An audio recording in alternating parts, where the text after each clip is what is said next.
പ്രിയ ഭക്തജനങ്ങളെ, പകൽപൂര മഹോത്സവം ആരംഭിക്കുന്ന സമയം സമാഗതമായിരിക്കുന്നു. കോട്ടയത്തിന്റെ ആരാധ്യനായ MP ശ്രീ ജോസ് കെ മാണി അദ്ദേഹം പകൽപൂര നഗരിയിൽ എത്തിച്ചേർന്ന് കഴിഞ്ഞിരിക്കുന്നതായാണ് അറിയാൻ സാധിക്കുന്നത്. പകൽപൂരത്തിന്റെ പരിപൂർണമായ വിജയത്തിന് എല്ലാവിധമായ ആശംസകളും അറിയിച്ചുകൊണ്ടു പകൽപൂരത്തിന് സമ്പൂർണമായ വിജയത്തിന് ആവശ്യമായ എല്ലാവിധമായ സഹായ സഹകരണങ്ങളും നൽകിക്കൊണ്ടും കോട്ടയത്തിന്റെ പ്രിയങ്കരനായ MP ശ്രീ ജോസ് കെ മാണി പൂര നഗരിയിൽ എത്തിക്കഴിഞ്ഞതായി ഞങ്ങൾ മനസ്സിലാക്കുന്നു. അതുപോലെ തന്നെ തിരുനക്കര ക്ഷേത്ര ഉപദേശക സമിതിയുടെ ബഹുമാനനായ president Shri CN Subhash, vice president Mohan K Nair, general secretary Babu Thadathumkuzhi, general convener PJ Harikumar, ഈ പകൽപൂര മഹോത്സവം ഇത്രത്തോളം ഗംഭീരമാക്കുവാൻ നെടുനായകത്വം വഹിച്ച മുൻ ഭാരവാഹികളും ഇപ്പോഴത്തെ തിരുവുത്സവ കമ്മിറ്റി ചീഫ് കോർഡിനേറ്റേഴ്സുമായ TC ഗണേഷ്, ജയൻ തടത്തുംകുഴി, സുരേഷ് അംബികാഭവൻ, ജയകുമാർ തിരുനക്കര തുടങ്ങിയ എല്ലാവരും തന്നെ ഈ പകൽപൂരത്തിന്റെ പൂർണ്ണമായ വിജയം ആത്മാർത്ഥമായി ആഗ്രഹിക്കുന്ന സജ്ജനങ്ങളും മുഴുവൻ പേരും പകൽപൂര നഗരിയിൽ ഇപ്പോൾ എത്തിച്ചേർന്ന് കഴിഞ്ഞിട്ടുണ്ട്. പ്രിയങ്കരനായ MP ഇപ്പോൾ തന്നെ ഉദ്ഘാടന വേദിയിൽ എത്തിച്ചേരുമെന്നാണ് പ്രതീക്ഷിക്കുന്നത്. ക്ഷേത്രം തന്ത്രി ബഹുമാന്യനായ കണ്ഠർ മഹേശ്വര് ഭദ്രദീപം തെളിക്കുന്നത് ക്ഷേത്രം തന്ത്രിയാണ് എന്നാണ് മനസ്സിലാക്കാൻ സാധിക്കുന്നത്. അത് കഴിഞ്ഞാൽ ഈ ഉദ്ഘാടന ചടങ്ങ് എന്ന് പറയുമ്പോൾ അത് നീണ്ടു നിൽക്കുന്ന ചടങ്ങല്ല.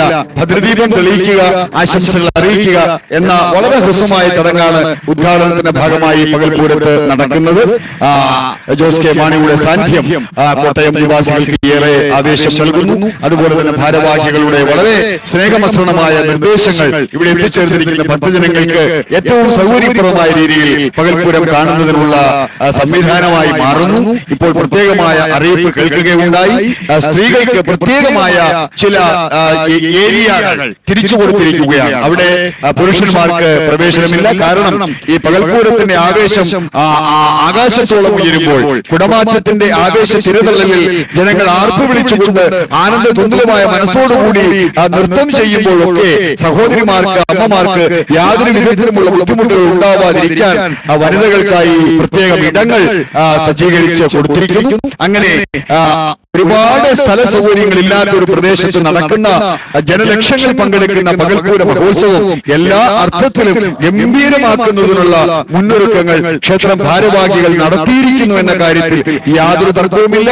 ആ അമ്മമാർ, സഹോദരിമാർ ഇരിക്കുന്നതിന് മുൻപിലായി മുത്തുകുടകൾ നമുക്ക് കാണാൻ സാധിക്കുന്നുണ്ട്. അത് പടിഞ്ഞാറൻ ചേരുവാരത്ത് ആ ഭാഗത്തിരിക്കുന്ന മുത്തുകുടകളാണ്. പടിഞ്ഞാറൻ ചേരുവാരം എന്ന് പറയുമ്പോൾ ക്ഷേത്രത്തിന് നേരെ മുമ്പിൽ മൈതാനത്ത് ആദ്യം കാണുന്ന ഓഡിറ്റോറിയത്തിന്റെ മുൻഭാഗ സ്ഥലമാണ് ഈ പടിഞ്ഞാറൻ ചേരുവാരം. പടിഞ്ഞാറൻ ചേരുവാരത്തിൽ നിൽക്കുന്ന കരിവീരന്മാർ കിഴക്കോട്ട് ദർശനത്തിൽ നിൽക്കുന്നു. കാണിക്കവഞ്ചിയുടെ അവിടെ കിഴക്കൻ ചേരുവാരം എന്ന് പറയുന്ന ആ സ്ഥലത്ത് നിലയുറപ്പിക്കുന്ന ഗജരാജാക്കന്മാർ പടിഞ്ഞാറ് ദർശനത്തിൽ നിൽക്കുന്നു. അങ്ങനെ കിഴക്കൻ ചേരുവാരത്തിലും പടിഞ്ഞാറൻ ചേരുവാരത്തിലുമായി 20-ലധികം ഗജരാജാക്കന്മാർ അണിനിരക്കുവാൻ ഏതാനും നിമിഷം മാത്രം ബാക്കി നിൽക്കുകയാണ്.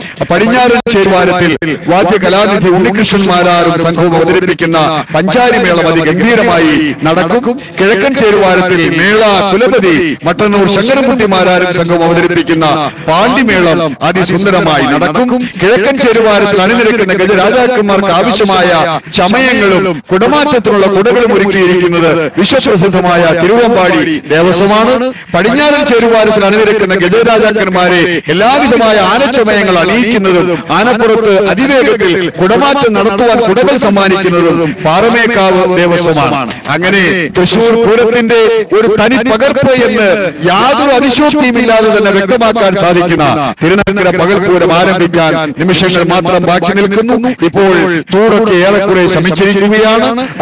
മൈതാനം വളരെ വൃത്തിയായി തുടച്ച് ഭംഗിയായി ഇട്ടിരിക്കുന്നത് കൊണ്ട് മറ്റ് പൊടിപടലങ്ങളോ ബുദ്ധിമുട്ടുകളോ ഒന്നുമില്ല. ക്ഷേത്രത്തിന്റെ ക്ഷേത്ര മൈതാനത്തിന്റെ ഒരു സമീപ ദൃശ്യം നമുക്ക് ലഭിക്കുകയാണ്. നിരന്നു നിൽക്കുന്ന കരിവീരന്മാരുടെ ദേഹത്ത് തൊടാനോ ഗജരാജ രാജാക്കന്മാരുടെ ആ ആനച്ചമയങ്ങളിൽ സ്പർശിച്ച് അവർക്ക് കൂടുതൽ സന്തോഷം ഗജരാജാവിന് ഉണ്ടാകട്ടെ, ഗജരാജാവിനെ സ്പർശിക്കുന്ന മാത്രമേ തനിക്കും കൂടുതൽ സന്തോഷം ഉണ്ടാവട്ടെ എന്ന ആഗ്രഹത്തോടെ ആരെങ്കിലും നിൽക്കുന്നുണ്ടെങ്കിൽ ആനയെ തൊടാത്ത അകലത്തിൽ അവരെ നിർത്തുന്നതിനായി ഭാരവാഹികൾ പ്രത്യേകമായ ബാരിക്കേഡുകൾ തയ്യാർ ചെയ്തിട്ടുണ്ട്. ഇവിടെ എത്തിച്ചേർന്നിരിക്കുന്ന ഭക്തജനങ്ങൾക്ക് ഉഷ്ണത്തിൽ നിന്നും വളരെ വേഗത്തിൽ ആശ്വാസം ലഭിക്കാനായി ഏതോ പ്രസ്ഥാനം വിശറി സമ്മാനിച്ചിട്ടുണ്ട്. അങ്ങനെ എവിടെ തിരിഞ്ഞൊന്ന് നോക്കിയാലും അവിടെല്ലാം ആനന്ദത്തിന്റെ അമൃതത്തെ സമ്മാനിക്കുന്ന ആനന്ദത്തിന്റെ അമൃതപുരിയായി തിരുനക്കര ക്ഷേത്ര മൈതാനം മാറിക്കഴിഞ്ഞിരിക്കുന്നു എന്ന് പറഞ്ഞാൽ അതിൽ യാതൊരു തർക്കവുമില്ല. പൂര ഉദ്ഘാടന ചടങ്ങുകൾ ഏതാനും നിമിഷങ്ങൾക്കുള്ളിൽ തന്നെ ക്ഷേത്ര മൈതാനത്ത് ആരംഭിക്കുകയാണ്.